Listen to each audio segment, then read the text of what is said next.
permiso de ustedes, bueno, la mayoría ya saben. Mm, y déjenme, vamos a compartir aquí nuestra presentación que tenemos preparada para iniciar, para iniciar nuestro tema del día de hoy. Bien, damas y caballeros. Eh, el tema con el cual a partir de hoy empezamos a hablar es Grecia. Nos vamos a trasladar, cuando estábamos hablando de Mesopotamia al principio, Mesopotamia como la cuna de las civilizaciones, el río Tigris y el río Éufrates. Mesopotamia la ubicamos en el continente de Asia. Mesopotamia es asiática. ¿Listo? Ya cuando hablamos de Egipto, que fue la segunda civilización que abordamos, que terminamos de trabajar de Egipto, Egipto es una civilización antigua, pero que se va a ubicar en África, en el continente africano. Ahora vamos para la tercera civilización antigua, que es Grecia. De pronto Grecia es de las más importantes, de las más reconocidas para la historia, para la historia moderna. Muchísimos conceptos, muchísimas cosas todavía persisten y existen. Ahorita lo miraremos como la democracia, ¿sí? Que surgen y aparecen por primera vez en Grecia. Entonces, Grecia es una civilización que se ubica en el otro continente que es Europa. Ya empezamos a hablar del continente europeo, aunque, aunque en realidad aquí tenemos un mapa en pantalla, un mapa antiguo de Grecia. eh, eh, vemos la parte amarilla, pues es la parte continental, donde está la tierra, ¿no? Las ciudades. Incluso aquí están marcadas algunas con puntos rojos, algunas ciudades. Esparta, ¿no? Por aquí en la esquina de la península está la ciudad de Olimpia, está la ciudad de Corinto, está Tebas, está Delfos, muy famosa por el oráculo de Delfos. Está la capital de Grecia, hoy, año 2021. Existe un país que se llama Grecia y la capital es Atenas. Atenas ya existía, vea, Atenas está aquí en la esquinita. Entonces, esto ya es Europa, esta región aquí a la izquierda, en las pantallas, en la parte izquierda, esto es Europa. Sin embargo, si yo me cruzo al otro lado del mar Egeo, aquí donde hay como un tiburón, una ballena, este es el mar Egeo, ¿sí? Si yo pasara ese mar en la región del mapa, en la parte derecha, donde está aquí la Rosa de los Vientos, me encuentro con que aquí también hay unas ciudades. Aquí está Mileto, por ejemplo, Mileto, el famoso filósofo Tales. Tales se llamaba así, no era porque le dijeran, uy, es que Tales, no, Tales es el nombre, y le decían de Mileto. ¿Por qué? Pues porque él había nacido en la... Entonces, Tales de Mileto. Y aquí hay otra, Pirene, Efeso, y hay otras ciudades a este lado. Resulta que esta parte que está aquí en la región derecha del mapa, esto es Asia. Esto es Asia. Quiere decir que Grecia se ubica en su mayoría Grecia es europea, pero también tiene algunas ciudades en Asia. Empezaríamos hablando un poquitico de la forma de la organización social de Grecia antigua. Y lo primero que yo quisiera recalcar o resaltar es que los primeros griegos, bueno, empezaron a unirse por clanes familiares, era por familias. Ellos empezaron a vivir por familias, pero las comunidades fueron creciendo, se fue volviendo grandísimo, ya no era solo una familia, sino eran dos familias, 20 familias, y cuando se dieron cuentas, resulta que apareció la famosa polis. Polis es un concepto fundamental y yo necesito que sea de esos que ojalá ustedes ahí, yo les he dicho, usted el cuaderno de sociales téngalo listo. Usted se va a conectar a la clase, pero abra su cuaderno de sociales porque estamos en clase y usted necesita tomar apuntes. Este es un concepto que hay que apuntar en el cuaderno. El concepto es polis. La polis era una comunidad de personas que se organizaba para vivir en un territorio que les era familiar y les pertenecía.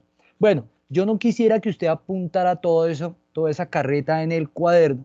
Yo lo que quiero que usted apunte en el cuaderno es que polis igual ciudad. Para nosotros hoy, para identificar qué es una polis, bueno, pues Bogotá es una polis. Es más, Bogotá, como es tan grande, Bogotá sería una megapolis, una ciudad muy grande. Megapolis, no polis, sino polis. Megapolis. Bueno, pero vea, ya aquí hay un dibujito. ¿La polis qué es? Y vamos a encontrar de que en Grecia siempre vamos a encontrar el concepto polis. Ellos no hablan de ciudad, ellos hablan de polis. Pero para nosotros, la polis es una ciudad. Ahora, como hablamos de que la polis es una ciudad, pues y como son varias ciudades, pues depende de la ciudad, porque no todas las ciudades son iguales. Pero bueno, ya ahorita puntualizo sobre eso. Aquí hay otro concepto importante de Grecia antigua. Está el concepto de la Acrópolis. Acrópolis. Entonces, vea, aquí está, ¿no? Polis, ¿qué es polis? Polis es la denominación dada a las ciudades-estado de la antigua Grecia, surgidas desde la Edad Oscura hasta que llegaron los romanos. O sea, Grecia existe hasta que llegan los romanos y los romanos son los que se apropian y pues terminan acabando con Grecia. La Acrópolis es la parte más importante de toda la polis. O sea, puede que la polis es toda la ciudad donde están todas las personas viviendo, pero la parte más importante donde están los templos, donde están el palacio del gobernante, bueno, esa región se conoce como la Acrópolis. Las polis se convirtieron en unidades políticas. Quiere decir, cada polis tenía una forma de gobierno. Veamos esta otra diapositiva. Las polis griegas, ¿no? O sea, las ciudades griegas. Eran pequeñas ciudades, pero fíjese que son ciudades-estado. Le ponen ciudad-estado. Eso también es muy importante. Quiere decir que cada ciudad era prácticamente como un estado. Cuando yo tengo el concepto de estado, es para hablar de un gobernante. Existe un gobernante, entonces cada ciudad tenía un gobernante, tenía sus propias leyes, tenía su propia moneda. Esto es muy importante. Cada polis tenía su propio ejército y lógicamente lo que les decía, tenía su propio gobierno, un gobernante, un rey. Bueno, ahí miraremos varias formas de gobierno, pero cada Profe, ciudad, señor, sí, cuénteme. profe, aquí en este caso yo tengo una pregunta aquí, en este punto donde usted está diciendo que cada polis tenía su propio gobernante, su propia moneda, su propio ejército. Quería decir que se hacían como un tipo, como que en sí eran en una parte enemigas. Y la otra pregunta que yo le iba a hacer era si luchaban con su propio ejército contra otras polis. Sí, señor, perfectamente. Excelente, compadre. Ese es un aporte muy importante y esto, así como lo plantea nuestro compañero, precisamente eso me va a permitir, bueno, que primero, con lo último que usted dijo, ¿será que habían algunas guerras, enfrentamientos entre las mismas polis? La respuesta es sí, sí, y hartísimas. Vamos a encontrarnos con una cantidad de agarrones. Ahora, habían otras que no se agarraban de las mechas, sino que hacían pactos armónicos, convivían en armonía. Entonces hacían una especie de alianzas. Las polis a veces se agarraban, se volvían enemigas, pero en otros momentos hacían alianzas, ¿sí? Sobre todo cuando les tocaba enfrentarse contra otros enemigos extranjeros. Entonces, sí, señor, esto me va a permitir hablar de que como cada ciudad tiene su propio rey y tiene su ejército, Entonces yo gobierno aquí, pero con el vecino del otro de allá tiene otra polis, otra ciudad, y nos miramos mal y terminamos agarrados de las mechas. Más adelante nos vamos a encontrar con definición. Entonces, ahorita volvemos sobre eso, pero excelente, sí, señor. Bien, habría también que tener claro que la civilización griega va a durar, ahorita miraremos durante muchos años, va a tener varios periodos, pero el último periodo va a ser por un personaje muy importante que se llama Alejandro Magno, el famoso Alejandro Magno. Este señor, bueno, habría que decir que él no era griego, en un principio él no nació en Grecia, sino que él era de un pueblito de un poquitico más al norte. Aquí en este mapa vemos varias, ahí están todas las, bueno, no todas, pero están la mayoría de polis, las principales ciudades griegas, pero fíjese que en la parte de arriba del norte de Grecia está un concepto, bueno, una región que se llama Macedonia. Macedonia era un pueblo extranjero, no era de Grecia, era un pueblo vecino, los macedónicos, los macedonios. Y Alejandro Magno nace acá. Pero Alejandro Magno va a venir con un ejército y va a conquistar a toda Grecia. Y va a ir una por una, y va a empezar a conquistar una por una de las ciudades y las va conquistando. Claro, se va apropiando, se va volviendo el dueño, el gobernante de todas ellas. Esto al principio uno pensaría que era malo, pues porque está derrotando una por una, las fue ganando para él, pero al final lo que hizo Alejandro es que las unificó, las unió, las volvió todas una sola. Entonces eso es muy importante porque eso le va a permitir a los griegos convertirse casi en un imperio. Lastimosamente algunos historiadores dicen que de todas maneras Alejandro Magno intentó volver un imperio, pero pues Alejandro Magno se fue y continuó por otros lados, por allá se fue a pelear con los persas, se fue y conquistó por allá hasta la India. Alejandro Magno llegó y conquistó a Egipto. O sea, fíjense que ya lo que vimos de Egipto, Alejandro Magno conquistó toda una región, llegó casi hasta las puertas de China. Entonces Alejandro Magno es un gran conquistador. Eh, Profe, Señor, aquí tengo otra pregunta. Digamos, en la historia de griega, ¿cierto? Hay una parte donde habla sobre una pelea que tuvo Esparta, ¿cierto? La ciudad de Esparta sí, acá está Esparta. con el Imperio Persa, Sí, porque señor. el Imperio Persa, porque el Imperio Persa, que en ese momento el príncipe era París, ¿cierto? Capturó a la esposa que en ese tiempo era la mujer de Esparta y hay una guerra hasta acabar con el con el, con el imperio persa. Bueno, ahí estás mezclando dos cosas. Empecemos con la de los persas. Aquí me adelanté al mapa. Ahorita nos devolvemos para aclararte cómo es este cuento de por qué aparecen. Y hay películas. La película que más conocida es la película 300. Yo no sé si algunos de ustedes han visto 300.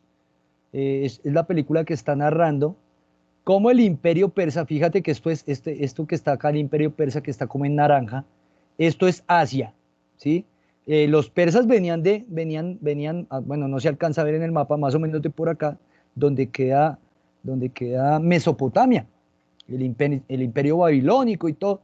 Los persas conquistaron toda esta región y como era un imperio, ellos cruzaron en barcos, siempre eran barcos, cruzaron hasta llegar a Grecia, que Grecia es aquí donde están, lo que están azulito y morado, y atacaron a los griegos. En el caso de la película 300 y de lo que tú estás narrando, los persas mandan 10.000 soldados que van a salir desde acá, desde Persia, y van a atacar a Esparta. Mira Esparta aquí. 10.000 soldados cruzan aquí el mar Egeo y llegan a las costas de Esparta y atacan. Y entonces la historia del rey, el rey gobernante de la polis es Esparta, una de las polis, es Leonidas. Leonidas saca 300 soldados y se van por aquí a la costa, y ahí es la famosa batalla de las Termópilas, una batalla donde 300 soldados, que eran unos berracos, unos luchadores tremendos, se van a enfrentar contra 300 contra 10.000. Claro, al final de la película, pues los 300 pues no pudieron, perdieron, murieron todos los 300, bueno, se salvó uno, ¿cierto? Pero sí lograron trancar durante mucho tiempo a los 10.000 y le dieron tiempo para que los espartanos se organizaran. Entonces, van a haber varios momentos, esa es solo una batalla, pero contra los persas, hartísimas batallas. Vamos a encontrar las luchas ahí contra los persas, contra los griegos, y por eso te decía que a veces las polis Atenas, Esparta, Tebas y otras se unían, hacían una alianza, se unificaron todas para crear un solo ejército, el ejército griego, que iba a estar enfrentándose contra los persas. Ahora, esa es una parte. La otra que tú estás contando, donde mencionas a París, que se roba ya a la reina de la otra polis. Bueno, de ahí sale el famoso capítulo de la otra película que ustedes pueden empezar a ver, que estamos ambientando. Yo ya les voy diciendo, en el caso de 300 es una película aquí, que nos ubica en esta, en esta época de Grecia. Y la otra película es de Troya. Ustedes han visto la película Troya, vea. Troya es otra ciudad, otra polis, pero fíjense que Troya está en Asia, o sea, está al otro lado, pero es griega. Aquí la línea roja me está marcando la frontera de lo que pertenecía a Grecia. Por eso les decía, la mayoría de Grecia está en Europa, ¿cierto? Pero hay algunas ciudades que son estas de aquí, que pertenecen a Asia, al continente asiático. Entre esas está Troya. Y está la parte del famoso caballo de Troya, que ustedes habrán visto, incluso eso ha salido hasta en Los Simpson, el caballo de Troya. Cuando uno habla del caballo de Troya, estamos narrando una batalla, una pelea entre Troya y Esparta. Esparta, que está por acá, abajo al sur, en Europa, contra Troya, que también es griega, pero que está en Asia. Y la pelea es entre Troya y Esparta, y lo que tú narras de París hace parte de ese otro pedacito de historia. Pero bueno, tranquilo que más adelante, aquí vamos a empezar a hablar harto de Grecia. Más adelante yo vuelvo a retomar esto del caballo de Troya. Devolvámonos porque aquí me salté un pedazo. ¿Cómo estaba estructurada socialmente? O sea, ¿cómo se dividía la población en Grecia? Realmente la población tenía como tres estamentos. Aquí actualmente en Colombia nosotros hablamos de los estratos. El estrato 1, el estrato 2, ¿cierto? El estrato 1 que son la gente con menos recursos. Estrato 2, 2 y 3 que somos la mayoría, tanto ustedes como nosotros. Yo vivo en estrato 3, ustedes viven en estrato 2, 3, ¿cierto? Uno que otro por ahí vivirá en estrato 1, pero no. Fíjense que ustedes más o menos la mayoría son estrato 2, 3. Ya de pronto ganó un estrato 4, bueno, sí, de pronto en el Débora también a alguien puede ser estrato 4. Y estrato 5 y estrato 6 son los gomelos los que más plata tienen. En el caso de Grecia, funcionaba una pirámide social dividida como en tres partes. Los que eran ciudadanos y los que no eran ciudadanos. Y por último, los que estaban jodidos y vaciados, que eran los esclavos. Los esclavos, mejor dicho, eran dominados. Los esclavos ni siquiera eran considerados como personas, sino como objetos. Usted, así como, no, yo soy dueño de mi maleta, yo soy dueño de mi esfero, yo soy dueño de mi cuaderno, yo soy dueño de mi esclavo. O sea, usted era propietario de otra persona. Ese es el pobre esclavo, el que tiene un amo, ¿cierto? Tiene un dueño. Por eso aquí lo ponen así como por fuera, porque están por debajo de la pirámide. Pero bueno, los ciudadanos y los no ciudadanos. Los ciudadanos eran los únicos que podían asumir puestos civiles, gobernantes, podían ser soldados, podían ser políticos, ¿cierto? Podían ser magistrados, impartir justicia, tenían derechos. Y los que no eran ciudadanos, pues no tenían la misma calidad, no podían pertenecer a la política, no podían ser soldados, a menos que los obligaran. Usted podía tener esclavos y los volvía soldados. Los no ciudadanos eran los que no habían nacido en Grecia. Si había nacido en otra ciudad, en otra polis, en otro lugar, era considerado como extranjero. O si usted era capturado por allá en una batalla, ni siquiera era extranjero, sino si usted lo capturaban en una batalla, usted se volvía un esclavo. Bien. Las mujeres, ojo, damas, las mujeres y los niños no eran ciudadanas. En Grecia, las mujeres están ubicadas acá en el segundo. O sea, las mujeres nunca participaron de política. Por eso usted ve allá que los filósofos, casi todos los filósofos importantes, los grandes pensadores, los grandes gobernantes de esa época, todos eran hombres.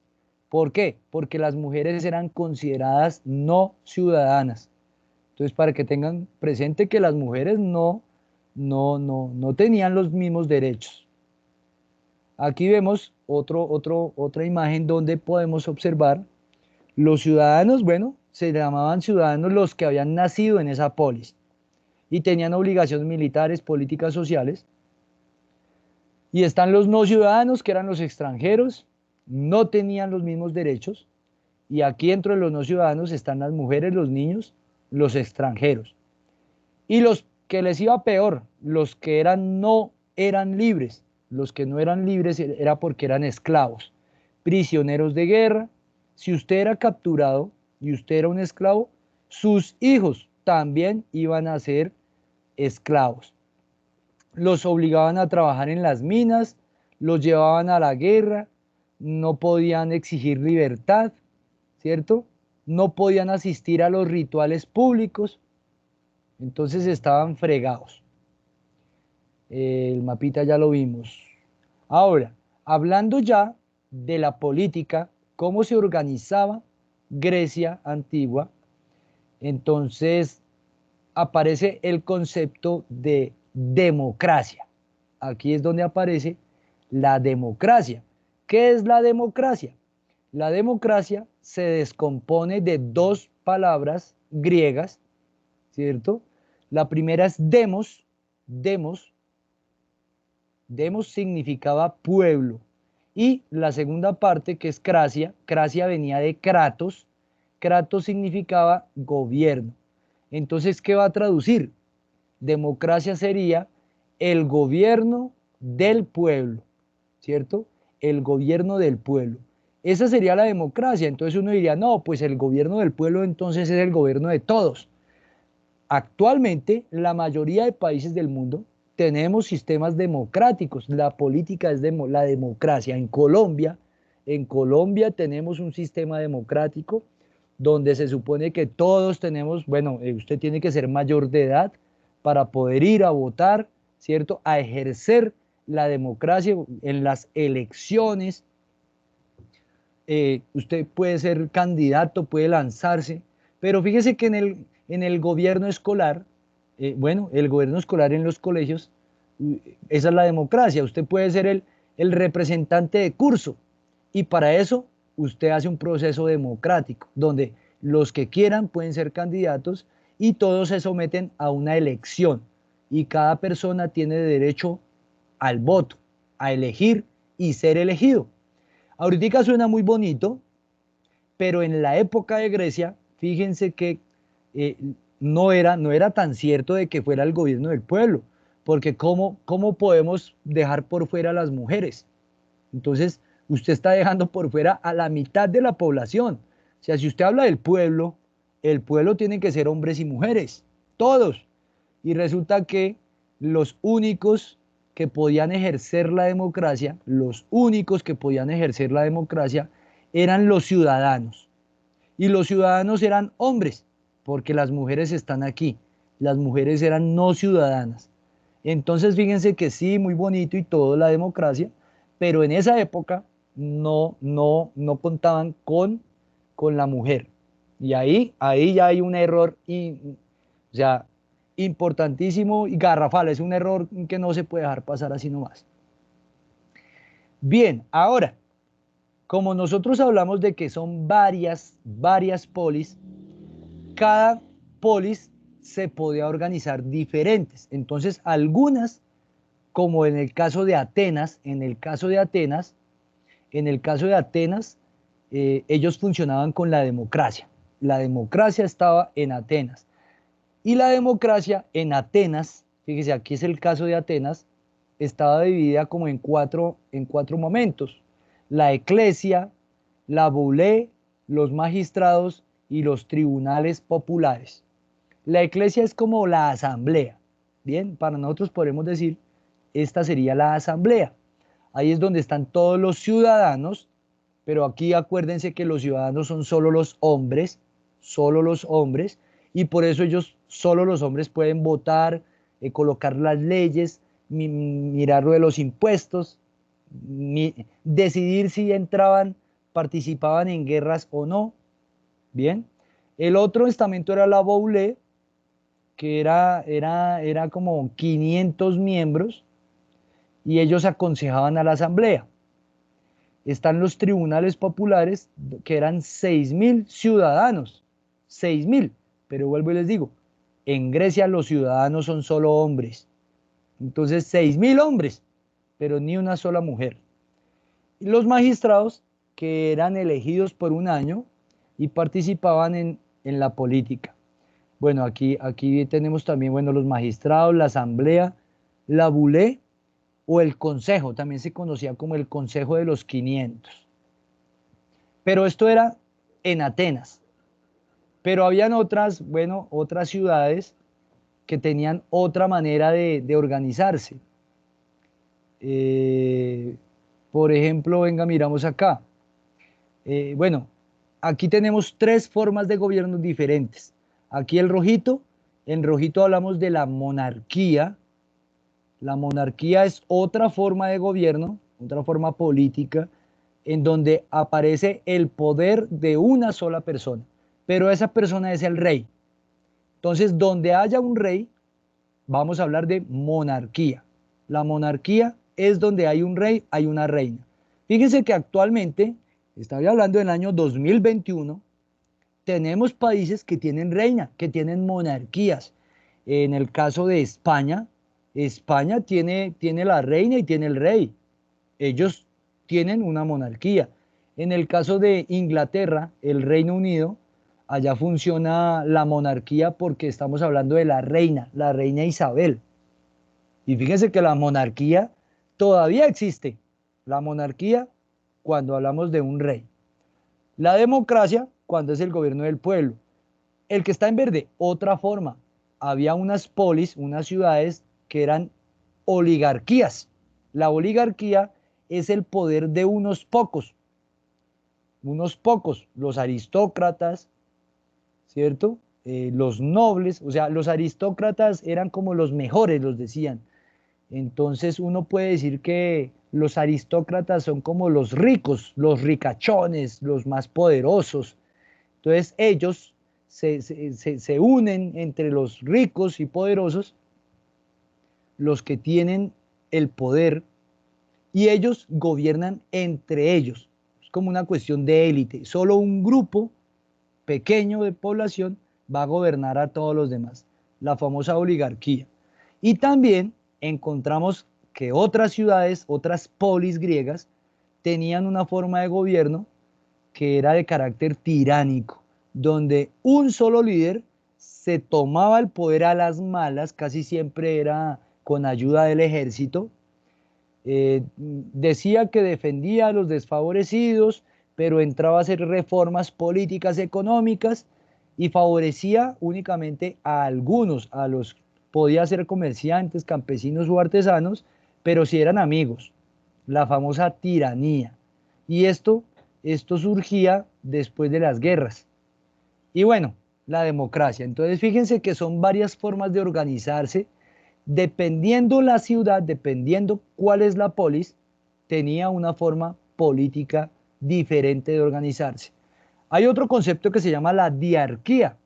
La diarquía es muy parecido a la monarquía. Lo que pasa es que la monarquía es un solo rey.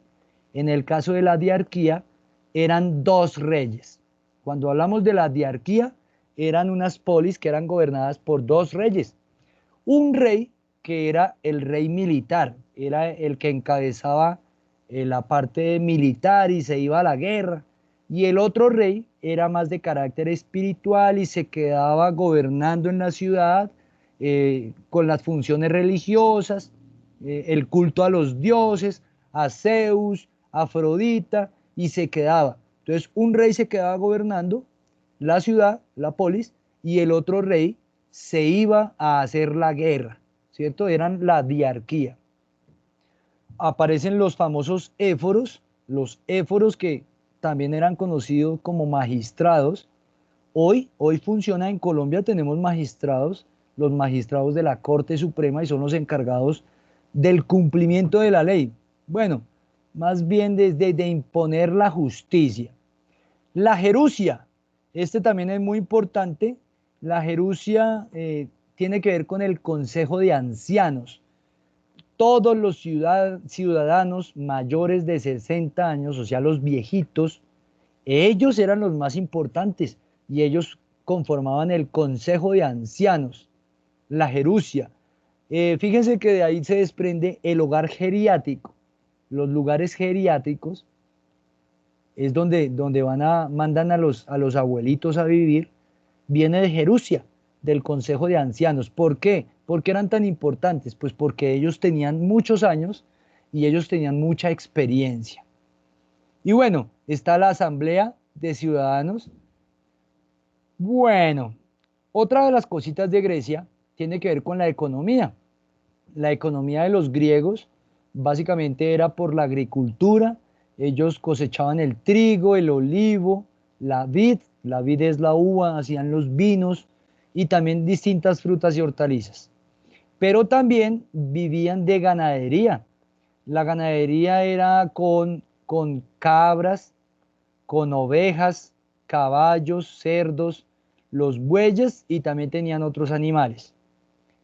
Eh, Sin embargo, la economía de Grecia también es muy importante por el comercio. Los griegos se volvieron unos comerciantes muy importantes. Pues por eso aquí estaba el mapita. ¿Por qué eran tan importante el comercio? Porque ellos llenaban los barcos con productos y se iban a venderlo a otros lugares. Llevaban productos manufacturados, vasijas, artículos de plata y oro, ropas, ¿cierto? Y lo iban vendiendo. Bueno, aquí el mapita era para decir lo del comercio y también decir que los griegos eran muchas islas, encontramos muchísimas islas y para viajar entre las polis, pues usted necesitaba irse en barcos. Entonces, cada vez que nosotros vemos películas de Grecia, siempre están los barcos presentes. Ahora, frente a los periodos, hay como 4 periodos importantes: el periodo oscuro, el periodo arcaico o primitivo, el periodo clásico y el último que es el helenístico, donde está Alejandro Magno. Pero bueno, de todas maneras, antes de que nacieran las polis, porque la polis surge aquí en la época oscura, en el año 1200 antes de Cristo, ahí es donde van a nacer las primeras polis, las primeras ciudades griegas.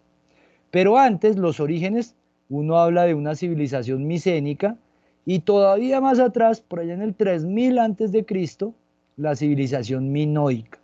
Bien, ahí quedan como pero los 4 periodos importantes son la época oscura, el periodo arcaico, el periodo clásico y el periodo helenístico. El último, el último que es el más importante, donde está Alejandro Magno, donde Alejandro Magno va a unificar a toda Grecia. Bueno, y aquí ya acercándonos más hacia el final, pues los grandes monumentos. También es importante decir que así como en Egipto se construyeron grandes pirámides, grandes templos, así como en Mesopotamia se construían los sigurats. ¿Se acuerdan que hicimos sigurats? Bueno, pues los griegos no se quedaron atrás y ellos tenían una cantidad de escenarios, de monumentos importantísimos. Se conoce, por ejemplo, la Acrópolis de Atenas. Esta es una foto real, está en ruinas, pero usted puede llegar a Atenas, a la capital de Grecia, hoy, y darse una vueltica allá a la Acrópolis y va y visita la Acrópolis. La Acrópolis es toda la ciudad, la parte que estaba más alta en la montaña. Y la construcción que está más arriba es el monumento siguiente, que es el famoso Partenón. Véalo acá. Aquí está recuperado. Claro que es que el Partenón no solo lo hicieron en Atenas, sino que habían varios Partenones, eran como palacios, era donde se ubicaba el gobernante. El Partenón, bueno, en este caso, eh, el Partenón, este Partenón era dedicado a la diosa protectora de Atenas. La diosa protectora de Atenas era Atenea, la famosa diosa Palas Atenea.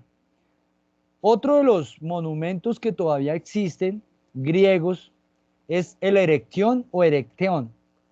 Entonces usted encuentra una construcción en donde las columnas, cada columna es una estatua que está tallada en forma de mujeres. Algunos dicen que era una representación de las diosas, de la diosa Atenea. El famoso oráculo de Delfos, el que yo les mencionaba. Delfos es una ciudad otra polis más, una polis. Y el oráculo es como ese lugar sagrado en donde iban a llegar todos los grandes personajes de Grecia y iban allá ¿para qué? Para que les adivinaran el futuro. Digamos, uno dice, bueno, yo quiero que me lean la mano, los gitanos leen la mano. Hay unas señoras por allá en los llanos que leen el tabaco. Otras dicen, no, le voy a leer la taza de chocolate o tengo aquí mi bola de cristal para mirar el futuro. Bueno, los griegos tenían este templo, el oráculo de Delfos, era un templo dedicado para que, para mirar el futuro. ¿Qué viene en mi futuro, cierto? Los vikingos por allá también tenían unos personajes que eran los videntes, un viejito que era cieguito y que le leía el futuro. Bueno, los griegos uno va a encontrar en las grandes historias de que los griegos iban hasta esta ciudad, visitaban la ciudad, la polis de Delfos, solo para llegar aquí a arrodillarse, hablar con los dioses y preguntarles por el futuro. Bueno, y hablando un poquitico de arte, el arte griego, podemos reconocer, por ejemplo, la pintura. La pintura griega fue excelente. Aquí tenemos una imagen de un jarrón. Este jarrón ya está restaurado. Aquí usted lo ve que en la parte de abajo se ve que está roto.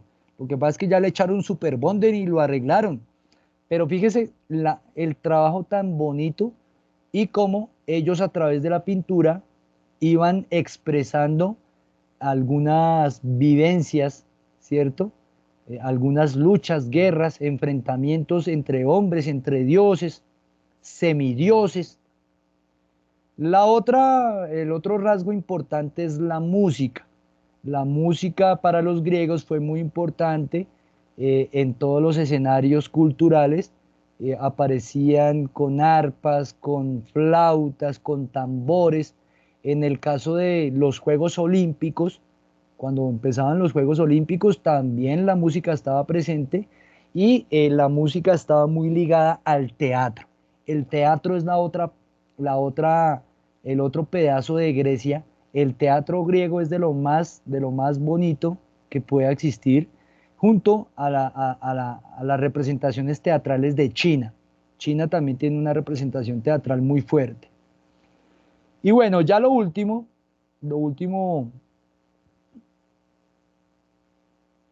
bueno, aquí tengo un videito, tenemos un videito pero quiero colocar el videito ya para acabar la clase. Me voy a brincar, me voy a brincar aquí a la actividad. Yo aquí simplemente voy a enunciar porque aquí esta historia continuará. Yo la voy a dejar en continuará porque viene la religión. La religión en Grecia antigua. Cuando, así como un compañerito preguntaba sobre la religión. Bueno, resulta que hablar de religión en Grecia, pues tenemos que hablar de que en Grecia era una religión politeísta. Quiere decir que no era solo un dios, sino eran varios dioses. Eran muchos dioses diferentes. Por aquí tengo una imagen, aquí hay una representación donde están los dioses, todos ellos son dioses y cada uno representa algo. A estos dioses se le construían templos, ellos tenían sus templos, tenían polis, ciudades sagradas, así como Atenas. Atenas era una ciudad, la ciudad de Atenea, pero cada uno de estos dioses era protector de alguna ciudad, de alguna polis.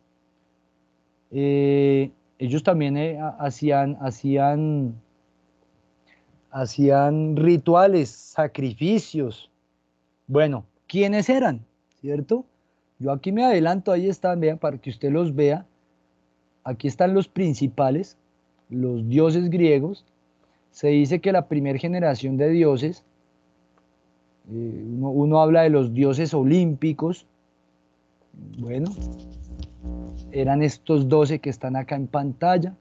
El más famoso, pues, Zeus. Ustedes habrán visto otras películas, ¿no? Percy Jackson y el ladrón del rayo. Incluso cuando uno ve películas como Narnia, encuentra algunos seres, pueden ser dioses o pueden ser seres mitológicos. Bueno, yo ahí lo dejo porque la actividad, si quieren de una vez, tómelo el pantallazo, vea, esta va a ser la tarea de la actividad número 3, recordando pues que el proyecto de maqueta, yo lo coloqué como actividad 3, pero esta es la tarea, para que ustedes de todas maneras tomen el pantallazo de una vez. La tarea va a ser sobre los dioses griegos. Quiere decir que para la próxima clase, ustedes ya tienen que haber investigado quiénes eran los dioses en Grecia antigua y cuáles eran sus principales atributos. Quiere decir, Zeus, sí, pero Zeus era el dios ¿de qué? Del rayo, bueno, ¿y qué? Eso lo van a investigar. Segundo, van a buscar si pueden imprimirlo, lo pegan, no importa, o si quieren ustedes realizar el dibujo donde aparezcan los dioses griegos. Yo ahí les acabo de compartir. Tercer y último punto, investigar qué era el Olimpo. Ahí les dejo, yo por eso no quiero hablar un poquitico más de esto. Ahí queda la actividad, de todas maneras yo la voy a compartir en el equipo, ¿listo? Y por último, yo quiero terminar la clase de hoy observando un resumen, un videíto que me pareció bien bonito, bien chévere, precisamente de la civilización griega. Entonces, para que le prestemos atención, me cuentan si suena, si está, espérense lo activo que no, ¿si está sonando? Señor. Sí, señor. Listo.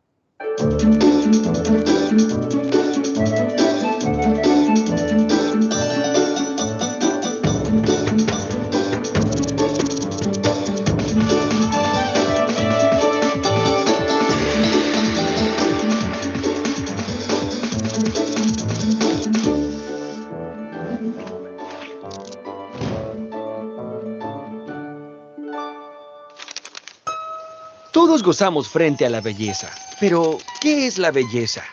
¿Qué es aquello que nos atrae tanto que nuestros ojos no pueden dejar de mirar sin dejar de deleitarse? Los griegos se hicieron esa misma pregunta y hallaron algo elemental y maravilloso. Si el ser humano era el único ser capaz de apreciar la belleza y a su vez el único ser capaz de producirla, entonces la belleza se encontraba en él mismo. Sí, en el hombre. Ahora bien, si cualquier hombre era capaz de generar belleza, entonces también debía ser capaz de cultivar la virtud. La virtud es una capacidad especial que solo tiene el hombre y que consiste en querer alcanzar la perfección en cada aspecto de nuestra vida.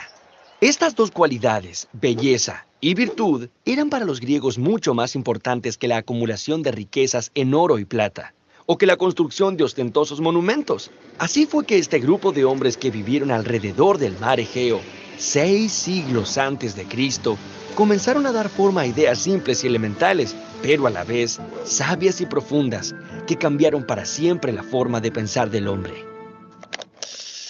La Ilíada y la Odisea. Hay 2 libros muy importantes que tienen la esencia del espíritu griego. ¡Tarán! La Ilíada y la Odisea. Estos 2 libros entusiasmaron tanto a los antiguos griegos que todos querían vivir y pensar como los mismos héroes que los protagonizaban. Ustedes estarán imaginando guerreros antiguos con cascos de bronce adornados con crines de caballo y armaduras relucientes que combaten entre sí con valentía por el amor de una doncella hermosa. Bueno, tengo que decirles que están en lo cierto. La Ilíada es una epopeya, digamos un cuento que narra la guerra entre 2 pueblos enemigos y era recitada en forma de poema. ¿Cuál fue esa guerra tan famosa? Bien, se llamó la Guerra de Troya, que duró 10 años y que empezó con un concurso de belleza. Resulta que París, un príncipe... Aquí está el comentario que hacía nuestro compañero, la historia de París, ¿no? Ahí está, la guerra de Troya, póngale cuidado. príncipe troyano fue nombrado jurado para elegir a la más bella de las diosas. Afrodita, que era la diosa del amor, tenía muchas ansias de ganar y le prometió a París que si vencía, iba a darle el amor de la mujer más bella del mundo. Te lo prometo, la más bella. Como Afrodita ganó, París se sintió con derecho de raptar a Helena, que era la más bella de la época. Pero el problema fue que ella era la esposa de Menelao, un poderoso rey griego que además era hermano de otro poderosísimo rey, Agamenón. ¡Uy, uy, uy! Y sí, así se inició esta larga guerra en la que se hicieron legendarios algunos héroes como Aquiles y Héctor. Ellos combatieron valientemente entre sí por el honor de su pueblo y la protección de sus amigos. Hubo otro héroe que se hizo famoso en la guerra de Troya, y fue Ulises. Él era muy astuto y utilizaba su inteligencia de una forma muy especial. Fue a él que se le ocurrió una idea genial para vencer a los troyanos. Ulises simuló una retirada y dejó en la puerta de las murallas de Troya un enorme caballo de madera en calidad de obsequio. Los inocentes troyanos ingresaron el gran caballo de madera al interior de la ciudad, y cuando se hizo de noche, los soldados griegos escondidos dentro salieron del caballo y tomaron a Troya por sorpresa. Así culminó esta guerra. Todo gracias a este astuto engaño de Ulises que le dio la victoria a los griegos. Pero aquí, donde termina la guerra de Troya, comienza otra historia, la Odisea. Este libro narra las aventuras de Ulises, que demoró 10 años en poder regresar a su patria. Ulises tuvo que sortear increíbles aventuras contra monstruos marinos, sirenas enamoradizas, gigantes de un solo ojo, brujas malvadas y muchas otras peripecias más. La pregunta que hasta ahora nos hacemos es: ¿quién fue el autor de estos famosos poemas que son la base de toda la literatura occidental? Pues se cree que fueron narrados por la misma persona, Homero, un poeta ciego. Sin embargo, es muy poco lo que se sabe acerca de este misterioso trovador que vivió miles de años antes. Ojo con este compadre que es Homero. Ustedes recordarán el famoso Homero Simpson. Bueno, Homero Simpson recibe el nombre Homero precisamente como reconocimiento a este personaje, escritor de la Ilíada, escritor de la Odisea, que era ciego, pero que gracias a él nosotros conocemos la historia de Grecia antigua. Homero, el verdadero Homero, el propio, es este señor. Homero Simpson ya es la parodia, ya pensando en las donas. Pero ojo con eso, que recibe el nombre gracias a este Homero griego. Antes de Cristo. Atenas. A diferencia de Egipto y de Persia, Grecia no fue un imperio. Es decir, los griegos no tenían una ciudad capital donde se concentraran las riquezas y el poder. Lo que se conoce hoy como la cultura griega es la suma de muchísimos pueblos y ciudades que eran totalmente independientes unas de otras. Cada ciudad o polis tenía su propio gobierno y en la mayoría de ellas se respetaba a cada ciudadano por igual. Hubo miles de polis desparramadas por las costas de todo el mar Mediterráneo. Pero si realmente querías estar en la cresta de la ola, allá por el siglo V a.C., sin duda debías darte una vuelta por Atenas.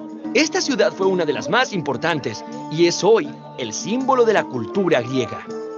La Acrópolis era el lugar donde se construyeron los edificios más importantes. Allí podrán ver el imponente Partenón, uno de los templos más admirables de la Grecia clásica, destinado a honrar a Palas Atenea, que era la diosa protectora de Atenas y cuyas virtudes eran la inteligencia y la sabiduría. Este monumento fue construido como parte de un gran proyecto de Pericles. Sí, yo, Pericles, el más grande gobernador que tuvo la antigua Atenas. A Pericles se le ocurrió que la mejor manera de honrar a Palas Atenea era hacer de Atenas el lugar ideal para la convivencia de filósofos, artistas y científicos de la época. Y así fue como sabios filósofos como Sócrates, Platón y Aristóteles pudieron debatir sus ideas libremente por las calles atenienses. Atenas fue el primer lugar del universo donde se comenzó a moldear la idea de una democracia, que significa gobierno del pueblo. La idea de los atenienses era crear un gobierno en el que todos los ciudadanos libres participaran de las decisiones y pudieran disfrutar de los resultados. Porque si cada hombre es capaz de generar la virtud, entonces cualquier hombre tiene dentro suyo todo el poder necesario para gobernar. ¿No es cierto? De hecho, hoy todos los ciudadanos participan de las decisiones a través de su voto. Y a eso lo seguimos llamando democracia. Esparta. En la península del Peloponeso vivían los espartanos, un pueblo de guerreros que consagraron su vida al arte de la guerra y cuya mayor virtud era la valentía. Si eras espartano, tu preparación para la guerra comenzaba muy temprano en la vida. Para empezar, por ley, los espartanos debían ser fuertes y saludables. Es decir, que si algún niño nacía con algún defecto físico, era arrojado desde el monte y dejado a merced de las fieras. Ahora bien, si tenías la suerte de nacer sano, empezabas desde muy joven la escuela para el combate.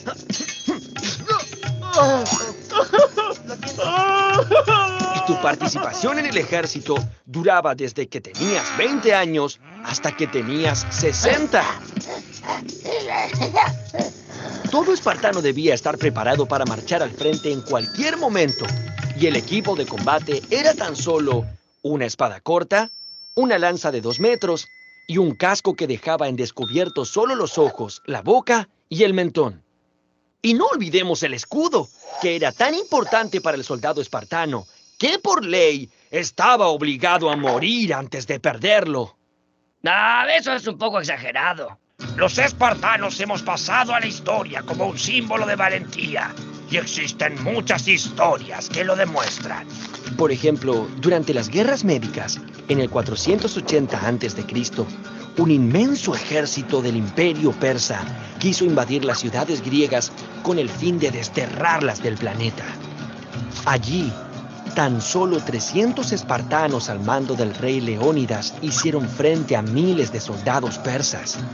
A pesar de su abrumadora desventaja, estos 300 valientes espartanos lograron demorar el avance del enemigo y así dar tiempo para que el resto de los griegos organizaran su resistencia. Ninguno de estos espartanos sobrevivió a este combate, pero se alcanzó el objetivo y los persas fueron finalmente derrotados. El arte clásico. ¿Se imaginan el lugar que ocupaba el arte en la vida de los griegos? ¡Claro! Han acertado. Ellos adoraban la belleza y por eso buscaban rodearse de ella. Para ello, se volvieron unos magníficos artesanos y constructores que crearon obras fabulosas que hasta hoy admiramos. Tan es así que el arte de los griegos se ha llamado arte clásico. Es que esta forma de expresar la belleza ha sido tomada como fuente de inspiración por muchísimos hombres a lo largo de la historia. Primero, por los romanos, luego por los artistas del Renacimiento. ¿Recuerdan a Leonardo da Vinci? Oigan, ¿de qué se ríe? Y más tarde, por todos los que vinimos después, que hemos sido influenciados por estos encantadores artistas que vivieron 5 siglos antes de Cristo. Las famosas esculturas griegas no son retratos de nadie en particular, sino el reflejo del ideal de la belleza humana. Las estatuas con sus dioses y sus héroes son la búsqueda de la perfección y la armonía a través de las proporciones más equilibradas y con los movimientos más sensuales posibles. Los Juegos Olímpicos. Las Olimpiadas eran una gran celebración que reunía a representantes de todas las ciudades griegas. Y mientras se realizaba este evento, estaban prohibidas las guerras. Sí, había una tregua sagrada que interrumpía cualquier tipo de contienda entre todos los pueblos griegos. Por eso, cada 4 años se celebra un evento deportivo y religioso. Bienvenidos a las Olimpiadas en honor a Zeus. Muy bien, amigos, ustedes ya saben de qué se trata esto. En las Olimpiadas hay grandes pruebas, pero para alcanzar la gloria hay que ganar la prueba del pentatlón. 5 disciplinas: carrera, salto, lanzamiento de disco, lanzamiento de jabalina y lucha. No había mejor forma de impresionar a una mujer que ganando esa competencia, ya que equivalía a reunir todas las virtudes físicas y morales. Claro que ustedes deben imaginar que quien ganara esa ardua competencia recibiría una gran copa y mucho dinero como los deportistas de hoy. Bueno, no. Lo que recibía el ganador era una corona de hojas de olivo. ¡Ah, jovencito! Pero ya sabemos que a los griegos no les interesaba tanto el dinero como si les interesaba la gloria. Y vaya gloria la que simboliza esa corona de olivo. Era un premio enviado por los mismísimos dioses del Olimpo. Los dioses del Olimpo. Los griegos tenían dioses y diosas para casi todos los aspectos de la vida. La guerra. Vamos a derrotarlos a todos. El amor. Adoro cuando escribes estos poemas. La familia. ¿Te espero a cenar, amor? Y la sabiduría, entre otros. Pero había un dios que gobernaba por sobre todos. Y era Zeus. Los principales dioses griegos eran 12 y vivían todos juntos.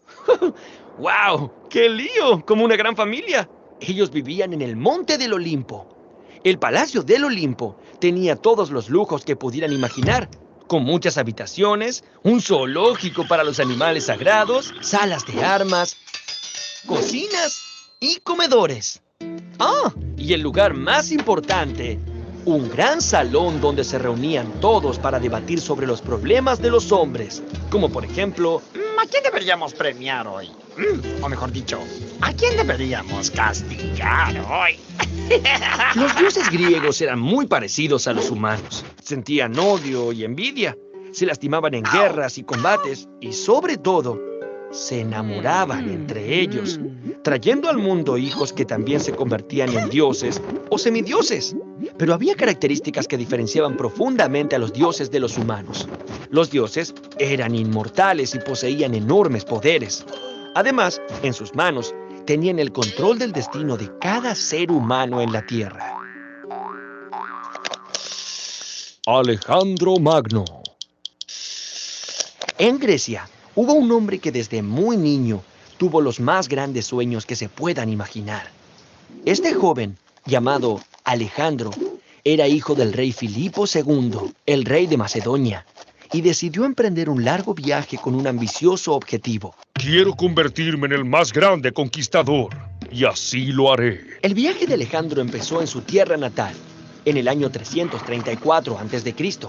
Cuando tenía 20 años, este joven guerrero creó un ejército y lo entrenó con tácticas novedosas para la época. Con ese ejército logró increíbles hazañas. Liberé a Asia Menor del dominio persa. Conquisté Egipto y Babilonia. y llegué hasta la India. El imperio de Alejandro unió el mundo occidental con el oriental, difundiendo la particular forma de pensar de los griegos.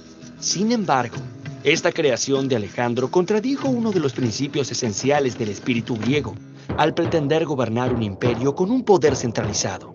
Así, muchas ciudades que antes habían sido independientes comenzaron a someterse al poder del imperio. Con la temprana muerte de Alejandro, llegó a su fin la época de la Grecia clásica.